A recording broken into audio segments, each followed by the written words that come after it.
Quand on pense aux métamorphoses séductrices de Zeus, on pense souvent aux humains que le dieu peut incarner, comme Amphitryon pour approcher Alcmène. On pense aussi aux éléments, comme la pluie d'or pour courtiser Danaé, ou le nuage pour séduire Io. On pense encore aux oiseaux, comme l'aigle, son emblème, ou le cygne, pour conquérir Léda.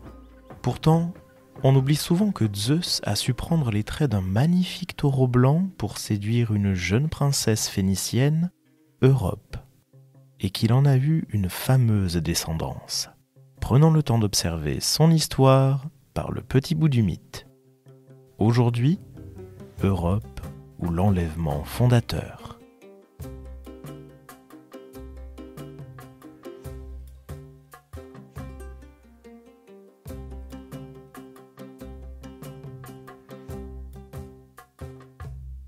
Il existe plusieurs personnages portant le nom d'Europe, souvent très secondaires d'ailleurs. Celle qui nous intéresse est l'Europe qui a croisé la route de Zeus. Et les légendes donnent deux ascendances à cette Europe. Homère, tout d'abord, l'a dit fille de Phénix dans l'Iliade, Phoenix en grec. C'est de ce personnage que vient le terme phénicien, mais on en reparlera tout à l'heure. La version que l'on rencontre le plus souvent reste l'union d'Agénor et de Téléphassa. Tous deux étaient rois et reines de Tyr ou de Sidon, deux cités de Phénicie. Agénor était fils de Poséidon et de Libye, elle-même fille d'Épaphos et de Memphis, et donc descendante d'Io, elle aussi conquise par Zeus. Et Agénor est le frère jumeau de Bélos, père de Danaos et d'Égyptos, les pères des Danaïdes et des Égyptiades. Voilà une belle liste de noms qui vous perd déjà, j'en suis sûr. Mais la généalogie n'est pas si complexe que cela. D'ailleurs, Io a déjà eu droit à un épisode de ce podcast, tout comme les Danaïdes, à travers le personnage d'Hypermnestre. Je vous renvoie bien volontiers à ces deux épisodes. Le couple royal Agénor et Téléphassa a donné naissance à plusieurs enfants, dont la liste varie selon les auteurs. On retrouve surtout Cadmos, le fondateur de la ville de Thèbes, Cilix, Phénix et Europe. D'autres auteurs voient aussi le devin Phinée ou encore Céphée, le père d'Andromède, comme appartenant à cette fratrie. Au-delà de tout cela, seul l'épisode bien connu qui va suivre est relaté par les auteurs. Ovide s'y frotte dans ses métamorphoses, mais l'auteur qui s'est emparé le plus longuement du mythe d'Europe est le poète bucolique Moschos, un poète du IIe siècle avant notre ère. Il compose une petite épopée intitulée Europée. D'ailleurs, on parle d'épilion pour qualifier ce type de poème. Entrons donc dans le vif du sujet avec la déesse Aphrodite qui envoie un songe à la jeune Europe. Et ici, comme chez Homère, elle est donnée comme fille de Phoenix. Aphrodite est d'ailleurs nommée ici Cypris. Une fois, Cypris envoya à Europe un doux songe. C'était l'heure où commence le 3e tiers de la nuit et où l'aurore est proche. L'heure où le sommeil, posé sur les paupières des hommes, détend leurs membres et les enchaîne en mettant à leurs yeux un tendre lien, l'heure aussi où s'ébat la troupe des songes véridiques. Alors, la fille encore vierge de Phoenix, Europe, qui dormait dans sa chambre à l'étage supérieur, crut voir deux terres se disputer à son sujet, la terre d'Asie et la terre d'en face. Leur aspect était celui de femmes. L'une avait les traits d'une étrangère, l'autre ressemblait à une femme du pays. Elle s'attachait plus fort à la jeune fille comme à sa fille, représentait qu'elle l'avait mise au jour et que seule elle avait pris soin d'elle. Mais l'autre, la saisissant de force de ses mains puissantes, l'entraînait sans qu'elle résistât, et déclarait que, de par la volonté de Zeus porteur d'égide, il était décidé qu'Europe lui appartenait. Celle-ci se précipita hors de son lit garni de couvertures. Elle avait peur et son cœur palpitait, car le songe qu'elle venait de voir avait été aussi net que ceux que l'on voit quand on veille. Longtemps, la jeune fille demeura assise et silencieuse, ayant encore les deux femmes devant ses yeux ouverts. Puis enfin, elle éleva une voix craintive. « Qui, des habitants du ciel, m'a envoyé de semblables visions ? Que signifient les songes qui, planant dans ma chambre au-dessus de ma couche garnie de couvertures, m'ont dressé tout ému pendant que je dormais doucement ? Qui était cette étrangère que j'ai vue dans mon sommeil ? Quel désir d'elle a envahi mon âme ? Et elle, de son côté, avec quelle affection elle me faisait accueil et me regardait comme sa propre fille ? Ah, fasse les immortels que ce songe s'accomplisse heureusement pour moi !» Cela dit, Elle se leva et alla chercher ses compagnes, nobles filles de son âge, nées la même année qu'elle, qui plaisaient à son cœur et étaient associées à tous ses jeux, qu'elle se prépara pour prendre part à un chœur de danse, qu'elle lava son corps à l'embouchure des rivières ou qu'elle cueillit dans la prairie les lys à l'haleine parfumée. Elles, aussitôt, se montrèrent à ses yeux. Chacune avait dans les mains une corbeille pour recevoir les fleurs. Elles gagnèrent les prairies voisines de la mer, qui était le lieu de réunion habituel de leurs troupes, charmées par la beauté des roses et par le bruit des flots. Europe elle-même portait une corbeille d'or magnifique, admirable merveille, admirable travail d'Héphaïstos. Il l'avait donnée à Libye quand elle était entrée dans le lit du dieu qui ébranle la terre. Libye l'avait donnée à la toute belle Téléphassa, qui était de son rang. Et Téléphassa, mère d'Europe, avait remis ce superbe présent à sa fille non mariée.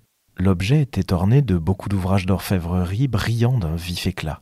Il y avait en or Io, fille d'Inachos, dans le temps qu'elle était encore génisse et qu'elle n'avait pas forme de femme. Vagabonde, elle marchait sur les chemins de la plaine salée comme si elle eût nagé. La mer était faite de métal azuré. Haut placés, 2 hommes se tenaient debout sur l'escarpement du rivage, serrés l'un contre l'autre. Ils regardaient la vache qui traversait la mer. Il y avait aussi Zeus, fils de Cronos, effleurant doucement la main de la génisse, fille d'Inachos, qu'auprès d'une île aux 7 bouches, de vaches cornues, de nouveau il transforma en femme. Le cours du Nil était d'argent, la vache de bronze. Quant à Zeus, il était fait en or. Autour de la corbeille ronde, au-dessous de la bordure circulaire, était représenté Hermès. Près de lui gisait tout de son long Argos, orné d'yeux rebelles au sommeil. Du sang rouge d'Argos surgissait un oiseau, fier de son plumage fleuri et multicolore. Il déployait ses pennes, tel un navire qui fond rapidement les flots, et de ses pennes déployées couvrait les bords de la corbeille d'or. Telle était la corbeille de la toute belle Europe. Arrivées dans les prés fleuris, les jeunes filles se divertissaient à chercher chacune telle ou telle sorte de fleur. L'une prenait le narcisse odorant, une autre l'hyacinthe, celle-ci la violette, celle-là le serpolet. Car sur le sol foisonnaient les pétales qui ornent les prairies au printemps. Elle coupait ensuite, luttant à qui en couperait le plus, les touffes parfumées du jaune safran. Mais la princesse, cueillant à pleine main les roses resplendissantes à la couleur de flamme, attirait parmi elles les regards, comme parmi les Carites, la déesse née de l'écume. Elle ne devait pas longtemps prendre plaisir à des fleurs, ni conserver intacte sa ceinture virginale. Aussitôt que le fils de Cronos l'eut aperçu, de quel vertige saisi il fut dompté par les traits imprévus de Cypris, seul capable de dompter Zeus lui-même.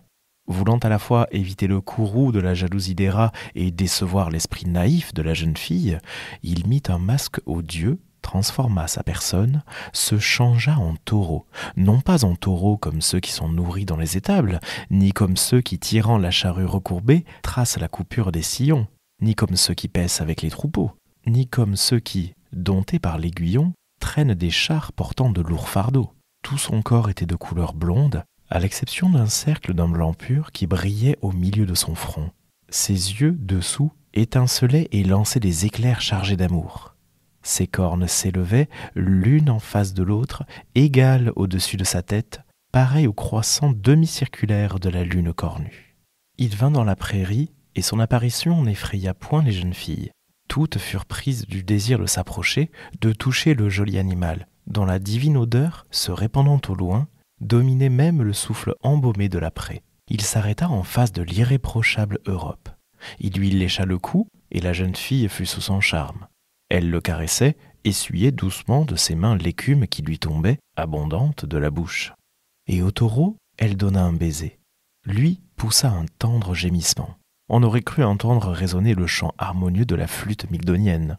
Il s'agenouilla aux pieds d'Europe, tournant le col, il la regardait et lui montrait son large dos.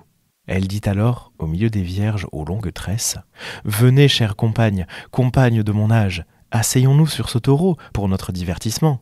À coup sûr, il nous recevra toutes sur son dos étalé, tant il a l'air paisible et doux et aimable, sans aucune ressemblance avec les autres taureaux. Un esprit intelligent l'anime, comme un humain, il ne lui manque que la parole. » Elle dit, et elle s'assit sur le dos du taureau, souriante.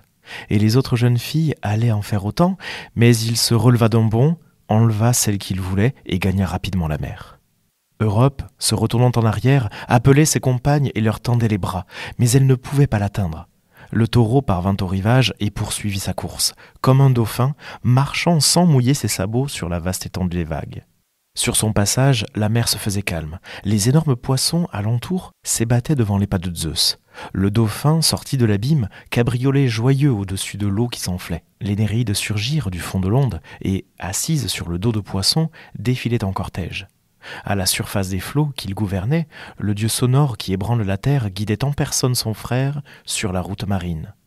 Autour de lui s'assemblaient les tritons, bruyants musiciens de la mer, soufflant dans de longs coquillages. Ils faisaient retentir le chant nuptial. Assise sur le dos du taureau, Zeus, d'une main, serrait la grande corne de la bête. De l'autre, elle maintenait contre sa poitrine le pli pourpré de sa robe, pour éviter que, traînant derrière elle, elle ne fût mouillée par l'onde immense de la mer blanchissante. Aux épaules, le péplos d'Europe se gonfla en une poche profonde, comme la voile d'un navire, et allégeait le poids de la jeune fille. Déjà elle était loin de la terre natale. Il n'y avait en vue ni rivage battu par les flots, ni montagne escarpée, rien que le ciel en haut, et en bas la mer sans limite. Alors, promenant autour d'elle ses regards, elle fit entendre ces mots. « Où m'emportes-tu, taureau divin ? Qui es-tu ? Comment peux-tu parcourir des chemins dangereux aux animaux qui marchent en tournant des pieds et ne pas craindre la mer ? Ce sont les navires qui courent sur la mer, les navires prompts à fendre les flots, mais les taureaux ont peur de la voie marine. Quelle boisson capable de te plaire ? Quelle nourriture trouveras-tu dans l'onde salée ? Sans doute tu es un dieu. Ce que tu fais ressemble à ce que font les dieux. Les dauphins marins ne circulent pas sur la terre, ni les taureaux sur la mer. Toi, tu bondis sans peur, et sur terre et sur mer, et tes sabots te tiennent lieu de rame. Bientôt, je pense, tu vas t'élever aussi dans les hauteurs de l'air étincelant, et tu voleras comme les oiseaux rapides. Hélas, grande est mon infortune, à moi qui ai quitté la demeure de mon père, et, suivant ce troupeau, accompli une étrange navigation, errante et solitaire. Mais toi, souverain de la mer blanchissante, ébranleur de la terre, montre-toi pour moi bienveillant, toi qu'il me semble voir diriger cette traversée et me tracer la route. Ce n'est pas sans le vouloir d'un dieu que je suis ces humides chemins. » Elle dit, et le taureau aux belles cornes répondit. « Rassure-toi, jeune fille, ne crains pas les vagues de la mer. Je suis Zeus en personne, bien que, de près, j'ai l'air d'être un taureau. Il est en ma puissance de paraître ce que je veux. C'est mon amour pour toi qui m'a poussé à parcourir une telle étendue marine, sous l'aspect d'un taureau. Mais la crête te recevra bientôt. Elle m'a nourri moi-même. C'est là que se célébreront tes noces. Et je te rendrai mère de nobles fils qui tous, parmi les hommes, seront des porteurs de sceptres. » Il dit, et ce qu'il avait dit était chose accomplie. Cet enlèvement d'Europe par Zeus est une scène choyée par les auteurs, même à la fin de l'Antiquité. Le poète égyptien de langue grecque Nonos de Panopolis ouvre ses Dionysiaques par cette rencontre des plus étranges. Le poète raconte cet épisode pour rappeler le lien entre le grand personnage qu'est Cadmos, le frère d'Europe, et Dionysos, qui fait l'objet de l'épopée. Le poète compare même Europe à une Néréide, divinité marine qui utilise souvent des dauphins comme monture. Parfois, une Néréide émergeant des flots, assise sur un dauphin, vient troubler le calme de la mer. Soulevée dans les airs, elle agite sa main mouillée à la manière d'une nageuse. Cependant, celui qui la porte, sans qu'elle soit éclaboussée par l'onde, poursuit, à demi visible, sa route à travers les eaux, humide voyageur au dos arrondi. Et sa queue fourchue de poisson, en glissant sur la mer, trace des chemins à sa surface. C'est ainsi que le taureau emporte Europe. Et Zeus poursuit sa traversée en ouvrant un sillage dans l'eau. La mer n'éteint point son désir, car l'abyssale Aphrodite fut conçue de l'onde, grosse d'un sillon tracé par le ciel. Et, gouvernant le bœuf dans sa course sur les flots silencieux, la jeune fille est à la fois son pilote et sa cargaison. Lorsqu'il aperçoit cet intelligent simulacre de vaisseau hâter ses jarrets sur la mer, un marin d'Achaïe qui croisait dans les parages s'écrie « Ô mes yeux, quel est ce prodige ? Pourquoi un bœuf des champs fend-il les vagues de ses pattes et nage-t-il dans l'onde infertile ? Se peut-il que le Cronide rende à la terre navigable ? Se peut-il qu'un chariot, mouillé par les embruns, trace sur la mer une humide ornière ?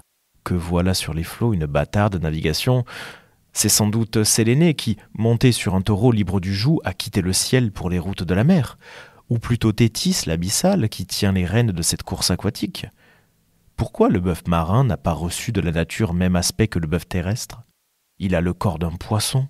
Et puis, Au lieu d'être nue, elle porte robe à traîne, la Néréide d'un nouveau genre qui, sans mort, mène sur l'onde ce pédestre voyageur, ce taureau inhabituel. Mais pourquoi te charger d'une vierge? Les taureaux en mal d'amour enlèvent-ils eux aussi des femmes? Ou serait-ce que Poséidon, par ruse, a ravi une fille en prenant la forme du taureau cornu des rivières? A-t-il encore ourdi un nouveau stratagème après s'être uni à Tyro, comme il le fit naguère, quand, aquatique époux, ce faux Énipos imitait les grondements du fleuve? Sous la plume de Nonos, le marin cherche donc dans son esprit l'identité du dieu métamorphosé en taureau, taureau bien inhabituel. Ovide nous donne même quelques détails dans ses fastes. Mais dès qu'elle eut atteint la puissante crête aux 100 villes, « Ô mon père, dit-elle, ô nom de fille que j'ai trahi, ô piété qu'a vaincu mon délire, d'où suis-je venue et où? Une seule mort est trop légère pour la faute des vierges. Suis-je éveillé, pleurant un acte honteux, ou bien, sans reproche, suis-je le jouet d'une image dont le vol trompeur, par la porte d'ivoire, m'amène un songe? Valait-il mieux s'en aller à travers les flots immenses, ou bien cueillir les fleurs nouvelles? Si quelqu'un maintenant le livrait à ma colère, ce taureau qui me déshonore, je voudrais de toutes mes forces déchirer, briser avec le fer les cornes du monstre naguère tant aimé. Sans pudeur, j'ai abandonné les pénates paternelles, sans pudeur, je fais attendre Orcus. Ô Dieu, si quelqu'un des dieux entend mes paroles, fais que j'erre nu au milieu des lions, avant qu'une affreuse maigreur n'ait envahi l'éclat de mes joues, que cette proie, tendre et pleine de sève, se soit desséchée, je veux, belle encore, nourrir les tigres. Méprisable Europe, ton père absent te presse, que tardes-tu à mourir? Tu peux, à cette orne, avec ta ceinture qui t'a heureusement suivi, suspendre et briser ton cou.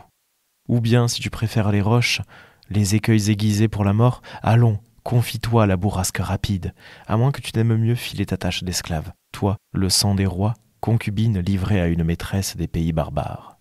Ainsi elle se lamentait, mais à côté d'elle se tenait Vénus, souriant malignement, et son fils, l'arc détendu. Puis, quand la déesse se fut assez divertie, « Trêve, dit-elle, de colère et de bouillante querelle, quand l'odieux taureau viendra te donner ses cornes à déchirer.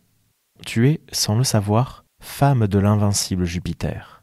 Laisse-la les sanglots, apprends à bien porter une haute fortune, une part du globe recevra ton nom. » Évidemment, cette part du globe qui reçoit le nom d'Europe est bien le continent. Ce qui va être aussi expliqué par Ovide dans ses fastes. Reprenons donc au milieu des eaux quelques instants. Souvent, la jeune fille soulevait ses pieds au-dessus de la surface de la mer. Elle redoutait d'être atteinte par les éclaboussures de l'eau. Souvent, le dieu avisé s'enfonçait dans les flots jusqu'au dos pour l'obliger à s'agripper plus fortement à son encolure. Le rivage, une fois atteint, Jupiter se redressa. Il n'avait plus de cornes, le bovin s'était métamorphosé en dieu. Le taureau monte au ciel. Quant à toi, fille de Sidon, Jupiter te féconde et ton nom est donné à la 3e partie du monde. Mais d'autres auteurs des premiers siècles de notre ère se sont emparés du mythe pour en proposer des représentations. Le plus insolite, pour les lecteurs actuels, est le roman d'Achille Tatius, le roman de Leucippé et Clitophon. Il commence par la description d'un tableau représentant l'histoire d'Europe. Ce procédé est une ekphrasis, littéralement une description d'œuvres d'art, chose fréquente chez les anciens qui ne pouvaient évidemment pas envoyer de photographies d'œuvres. Et c'était déjà le cas pour la corbeille tout à l'heure. Mais nous n'apprendrons rien de plus dans l'ouverture de ce roman, puisqu'Achille Tatius s'est largement inspiré du poème de Moschos. Le reste du mythe est résumé par le mythographe Apollodore dans sa bibliothèque. Et voici ce qu'il nous dit à l'arrivée de Zeus et d'Europe en Crète. Là, Zeus s'unit à elle, et elle enfanta Minos, Sarpédon et Rhadamante. Quand Europe disparut, son père, Agénor, envoya ses fils à sa recherche, en leur défendant de revenir avant de l'avoir retrouvée. Sa mère, Téléphassa, partit aussi à sa recherche, ainsi que Thasos. Mais après avoir fait toutes les recherches possibles, comme ils étaient incapables de découvrir Europe, ils renoncèrent à rentrer chez eux et ils s'établirent chacun de son côté. Phoinix en Phénicie, Cilix au voisinage de la Phénicie. Tout le pays qui s'étend à côté du fleuve Pyramos, Cilix l'appela Cilicie, d'après son propre nom. Cadmos et Téléphassa s'établirent en Thrace. Semblablement, Thasos fonda en Thrace la cité de Thasos et il s'y établit. Europe fut épousée par Astérios, le prince des Crétois qui éleva ses enfants. Devenus grands, ceux-ci se querellèrent. Apollodore développe ensuite le mythe des enfants d'Europe, qui fera l'objet d'un prochain épisode, notamment autour de Minos. Europe semble vivre une vie paisible auprès d'Astérios. Zeus lui offre aussi un gardien à 4 pattes, afin de la protéger.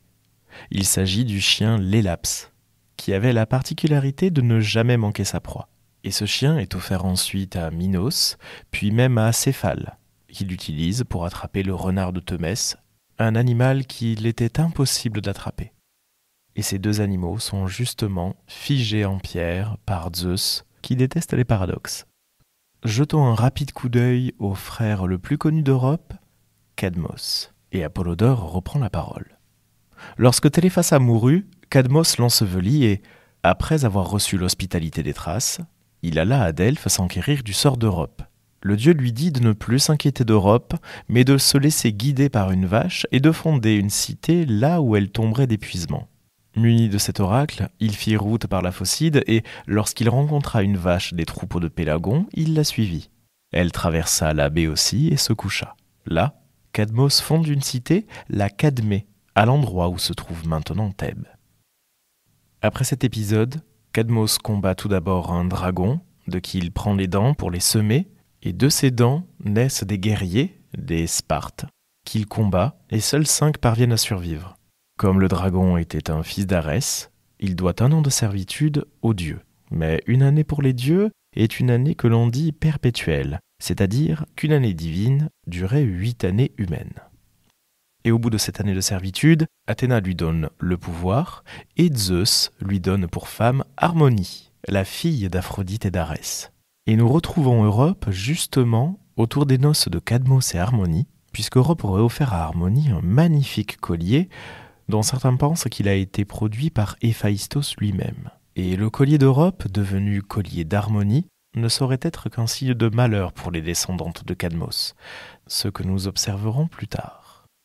Et c'est ainsi que s'achève notre parcours dans l'histoire d'Europe, qui ne nous aura pas fourni autant de mythes que nous pouvions l'espérer. Elle apparaît surtout comme la mère de héros d'un rang très élevé, comme Minos et Rhadamante, qui deviennent même juges des enfers aux côtés d'Éaque, un autre fils de Zeus, qui sera le grand-père du terrible Achille. Ou encore Sarpédon, qui accompagnera Énée lors de son parcours vers l'Italie. Merci d'avoir écouté cet épisode du podcast par le petit bout du mythe. N'hésitez pas à vous abonner à ce podcast sur votre plateforme de streaming préférée et à laisser 5 étoiles sur Apple Podcast et Spotify. Partagez cet épisode sur les réseaux sociaux pour que nous soyons toujours plus nombreux à faire vivre ces petites histoires de la mythologie. Vous pouvez prolonger l'aventure en lisant certains ouvrages qui ont été cités. Je vous mets la bibliographie en description et dans l'article du jour sur le site du podcast. Le tout accompagné d'un dossier documentaire. À bientôt pour un nouveau coup d'œil par le petit bout du mythe.